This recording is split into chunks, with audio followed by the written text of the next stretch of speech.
belum ada yang jawab nih. Apa kabar adik-adik? Luar biasa. Kakak tanya sekali lagi ya. Apa kabar adik-adik? Luar biasa.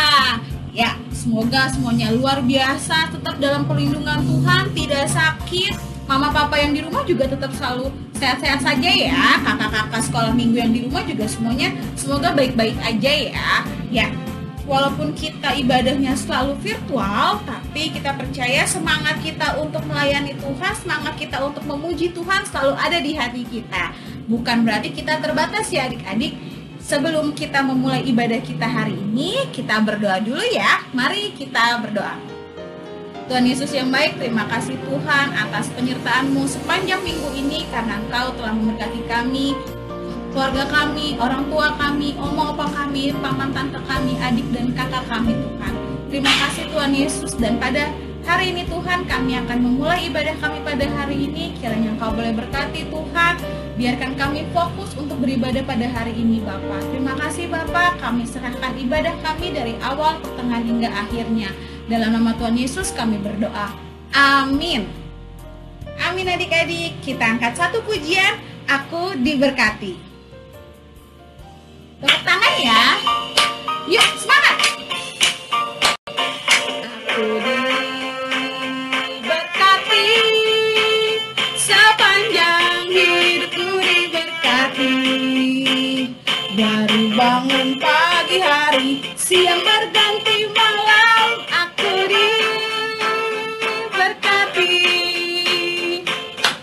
Sekali lagi ya.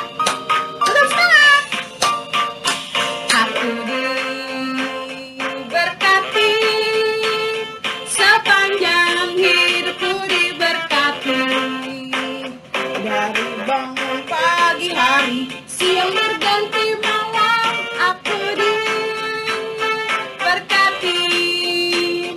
Aku diberkati.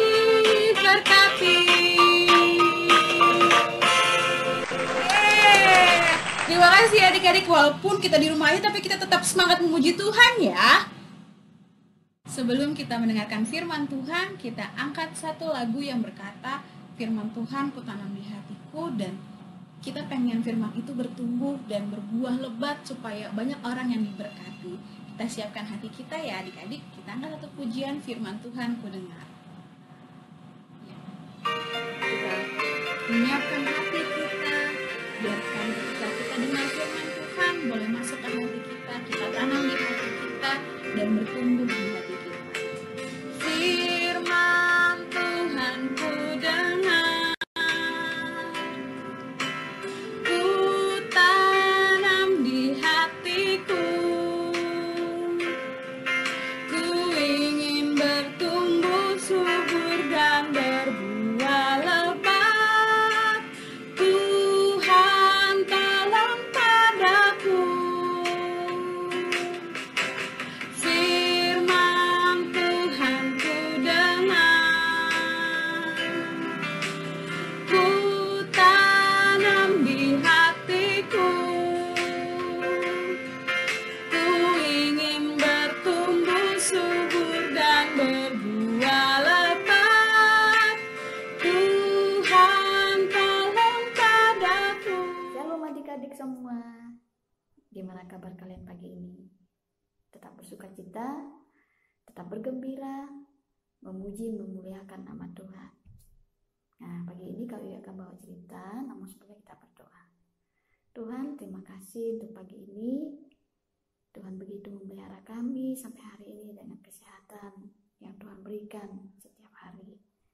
Kami siapkan hati kami untuk mendengarkan firman-Mu dan pikiran kami.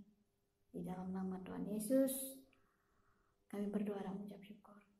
Pagi ini Kak Wiwi cerita tentang umat Allah bebas. Kita tahu bahwa bangsa Israel, bangsa yang bekerja keras di tanah Mesir. Mereka harus kerja paksa. Mereka harus melakukan perintah yang disuruh oleh bangsa Mesir. Bangsa ini selalu menangis kepada Tuhan, berdoa kepada Tuhan supaya mereka bisa terlepas dari perbudakan di tanah Mesir. Adik-adik tahu apa yang terjadi? Tuhan memakai hambanya yaitu Musa untuk menolong bangsa ini. Musa datang kepada Firaun meminta izin kepada Firaun supaya bangsa Israel diizinkan untuk pergi dari tanah Mesir, diizinkan untuk berdoa kepada Tuhan, diizinkan untuk memberikan persembahan kepada Tuhan. Namun Firaun selalu tidak mengizinkan. Adik-adik tahu bahwa Firaun mengeraskan hati dengan berbagai tulah-tulah yang Tuhan sudah berikan. Tetap Firaun mengeraskan hati sampai tibalah waktunya tulah yang terakhir, yaitu tulah ke-10, yaitu kematian anak sulung. Tulah inilah yang Tuhan janjikan supaya bangsa Israel bersiap-siap untuk berangkat, untuk tinggalkan tanah Mesir. Karena tulah ini adalah tulah yang sangat dahsyat.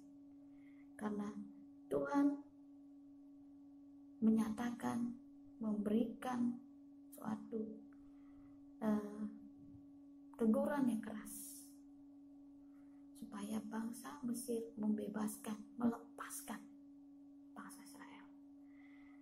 Sebelum itu terjadi, Tuhan memanggil Musa untuk mempersiapkan bangsa Israel untuk berkemas-kemas, menyiapkan diri mereka, menyiapkan barang-barang mereka yang sudah dipersiapkan. Mereka harus memotong seekor anak lembu yang umur setahun. Darahnya harus ditaruh di baskom, kemudian diambil ranting, lalu dibubuhkan di abang pintu dan di kedua tiang pintu.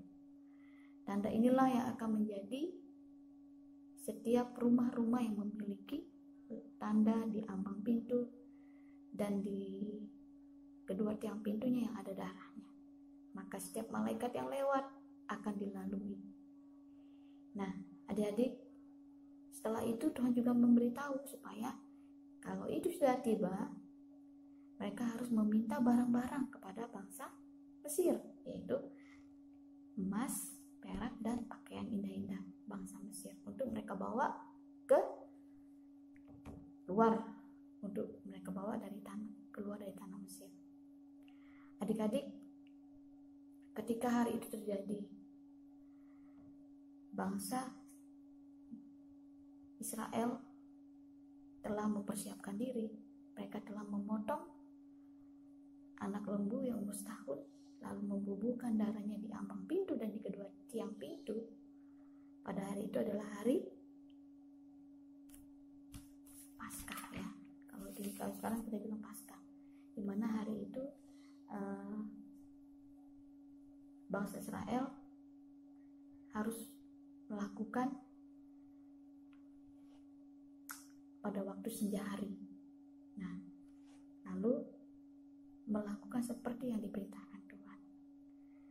Pada malam harinya, malaikat Tuhan berkeliling setiap ke pintu-pintu rumah di wilayah tanah Mesir. Nah, setiap rumah yang tidak memiliki tanda itu, maka setiap anak sulung, ternak sulung mati. Di bangsa Mesir terdapat ratap tangis yang sangat hebat. Sedangkan di tanah Israel, walaupun mereka di tanah Mesir, mereka tidak mengalami kematian. Nah, ini yang membedakan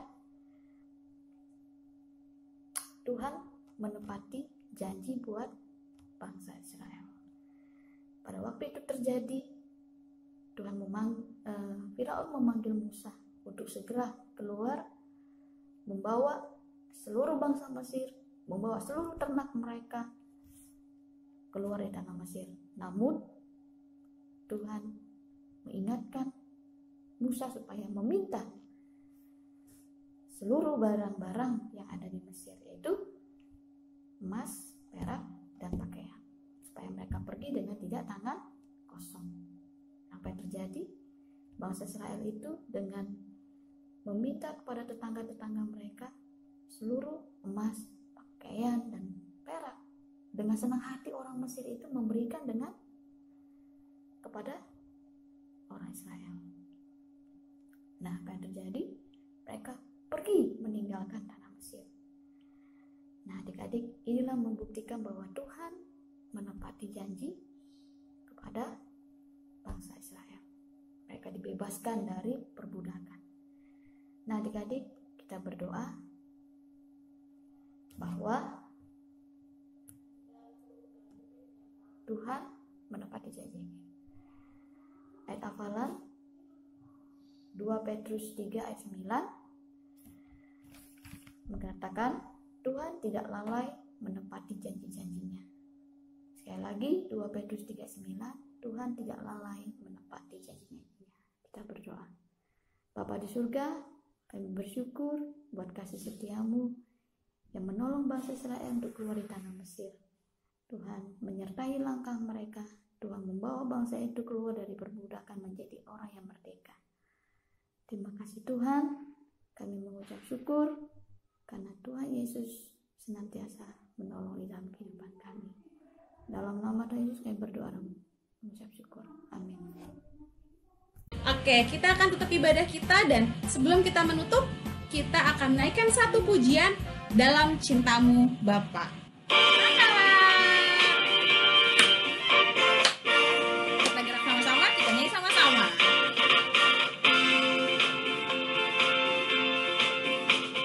Dalam cintamu Bapa, lebih dalam dari apapun, besar-besar kasih-Mu Bapa, lebih besar dari apapun. Aku mengasihi-Mu, aku menyayangi-Mu, Yesus Juru Selamatku. Selamanya Engkau Yesus Tuhanku. Sekali lagi ya, semangat!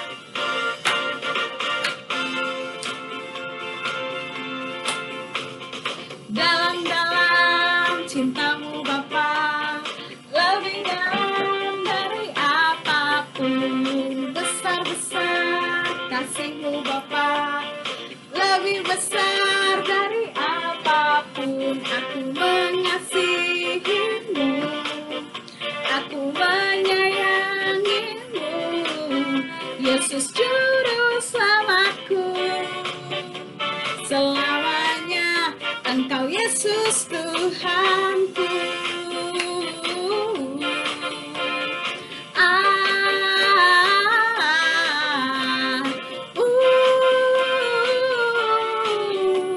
Selamanya Engkau Yesus Tuhanku.